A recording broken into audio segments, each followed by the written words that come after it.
নমস্কার বন্ধুরা, আগের ভিডিওতে তো তোমরা আমার দেখেইছো আমরা কোথায় গিয়েছিলাম, রামমোহনের বাগানে। হ্যাঁ বন্ধুরা, আমরা রামমোহনের শুধু বাগানে যাইনি, ওখান থেকে আরও 3টে জায়গায় গিয়েছিলাম। তার মধ্যে আর একটা জায়গা তোমাদের সাথে শেয়ার করছি। এটা তো তোমরা আগের ভিডিওতে দেখেই নিয়েছো, রামমোহনের বাগানের।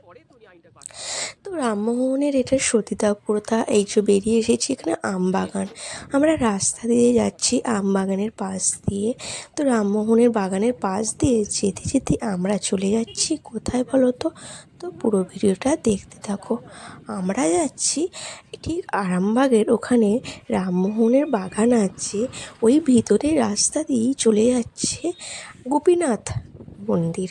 তো আমরা ঠিক যাচ্ছি গোপীনাথ মন্দির। তো অনেকটাই বেলা হয়ে গিয়েছিল, প্রায় 2:30 বেজে গিয়েছিল।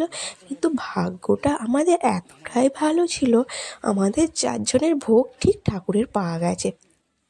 ঠাকুর দর্শন হয়নি, কিন্তু ঠাকুরের প্রসাদ আমাদের ভাগ্যে ছিল। তো অনেকটা বেলা হয়ে গিয়েছিল, যার দ্বারা ঠাকুরের মন্দির বন্ধ হয়ে গিয়েছিল। তো আমরা তো চলে এসেছি এখানে। আমার জিজু গাড়ি তখন সাইড করে রাখছে, আর এখানে আমি তোমাদের বাকিটা দেখাচ্ছি। তো অনেকটাই বেলা হয়ে গেছিলো। আমার জিজু শেষে একজনকে গিয়ে যখন ধরলো, জিজ্ঞাসা করলো, তো সে গিয়ে আমাদের 4টে টিকিট এনে দিল। তো আমাদের 4 জনের ভোগ ভালোভাবে খাওয়া হয়ে গেল, ঠাকুরের প্রসাদ। তো ইচ্ছে ছিল ভোগ খাবো, সেটা হয়ে গেল। ঠাকুরের দর্শন হয়নি ঠিক কথা, কিন্তু ঠাকুরের ভোগ আমাদের ভাগ্যে ছিল। চলো তোমাদের ভিতরটা একটুখানি ঘুরে দেখাচ্ছি। দেখতেই পাচ্ছ গোপীনাথের মন্দির। তো এখানে অনেক অনেক অনেক রকমের ভোগ খাওয়ায়, সেটা আমি তোমাদের সাথে শেয়ার করছি। তো তোমরা পুরো ভিডিওটা দেখতে থাকো। যে এই গোপীনাথ মন্দিরে আসোনি, তারা সকাল সকাল চলে এসো, পুজো দিও। পুজো দেওয়ার পর হচ্ছে প্রসাদ গ্রহণ করো। তো আমরা তো পুজো দেওয়ার উদ্দেশ্যে আসিনি, আমরা জাস্ট বেলাতে বেরিয়েছিলাম, ঘুরতে এসেছিলাম। ভাগ্যে ছিল প্রসাদ খাওয়া, তো আমাদের ভাগ্যে প্রসাদটা হয়েই গেল। তো তোমরাও চলে এসো এই গোপীনাথ মন্দিরে, প্রসাদ গ্রহণ করো আর গোপীনাথকে দর্শন করো। গোপীনাথ বলতে নিশ্চয়ই বুঝতে পারছো কার কথা বলছি, গোপাল। অবশ্যই গোপালের কথা বলছি। এইটা হচ্ছে গোপীনাথের মন্দির। তো দেখতেই পেয়েছো কত সুন্দর লাগছে এই মন্দিরটা। সবাই পুজো দিয়ে বসে আছে। তো আমরা তো টিকিট কেটে ফেলেছি, 4টে টিকিট ছিল আমাদের ভাগ্যে। আমরা টিকিট নিয়ে চলে যাব এবার প্রসাদ গ্রহণ করতে। এই যে এখানে জুতোগুলো খোলা হচ্ছে, এরপর ওই সোজা রাস্তা ধরে চলে যাচ্ছি, ভিতরে একটা বসার জায়গা আছে, ওখানে প্রসাদ গ্রহণ করতে। তো দেখো সবাই মিলে কত প্রসাদ গ্রহণ করতে বসেছে। যে একজনের মাথা পিছু 80 টাকা করে নিয়েছে বটে, কিন্তু প্রসাদে অনেক অনেক রকম ছিল। তো তোমাদের সাথে আমি সমস্তটাই শেয়ার করছি।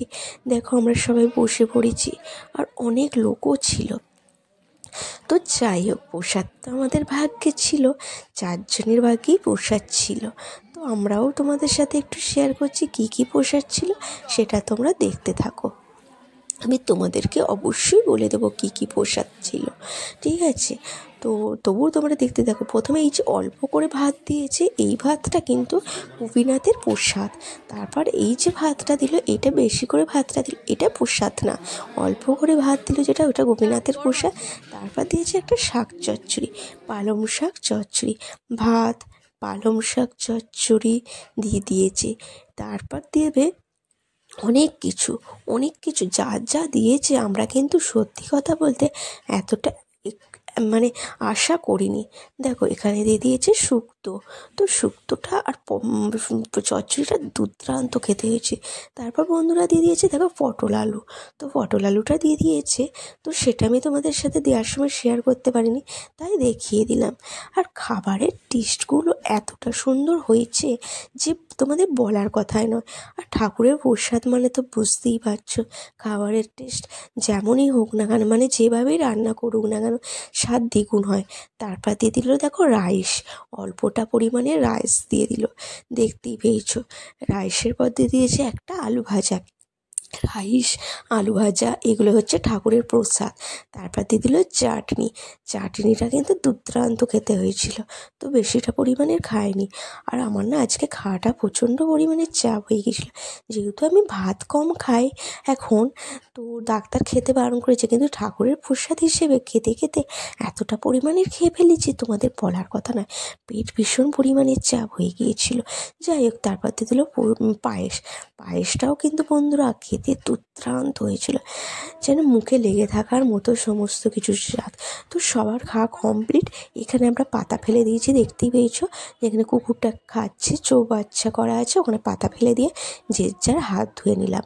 তো এখানে আমার তো হাত ধোয়া হয়ে গেছে, ওখানে জিজুবাবু হাত ধুচ্ছে, এখানে বড়মশাইও হাত ধুচ্ছে। আমাদের খাওয়া দাওয়া কমপ্লিট, এবার আমরা বাড়ির দিকে রওনা দেব। তো তোমাদের ভিডিওটা কেমন লাগলো অবশ্যই বলো। আর যারা যারা এই আরামবাগে রামমোহন বাগানে ঘুরতে আসোনি, তারা অবশ্যই হাতে সময় নিয়ে রামমোহন বাগানে ঘুরতে এসো। আশা করি তোমাদের খুব ভালো লাগবে। তার সাথে সাথে এই গোপীনাথ মন্দিরে অবশ্যই এসো আর প্রসাদ গ্রহণ করো। আর এই মন্দিরের পাশে রয়েছে আরও অনেক মন্দির, তো মন্দিরগুলো তো ঘেরা ছিল। দেখো, আমাদের ঘোরা কমপ্লিট, খাওয়াও কমপ্লিট, আমরা যে যার বাইকে উঠে পড়েছি। জিজু বাইক চালাচ্ছে, আমরা বাইকে উঠে পড়েছি। তো আমরা তো যেতে থাকি, তোমরা ততক্ষণ আমাদের ভিডিওটা দেখতে থাকো। আর ভালো লাগলে বন্ধুরা অবশ্যই কী করতে ভুলবে না, লাইক, কমেন্ট, শেয়ার এবং সাবস্ক্রাইব করতে ভুলবে না। আর দেখতেই পেয়েছো বন্ধুরা, রাস্তার পাশে কত গাছপালা, ঘুরতে খুবই ভালো লাগছিল। এরকম শীতকালে বেশ ঘুরতে দুর্দান্ত লাগে, তাই না? টাটা।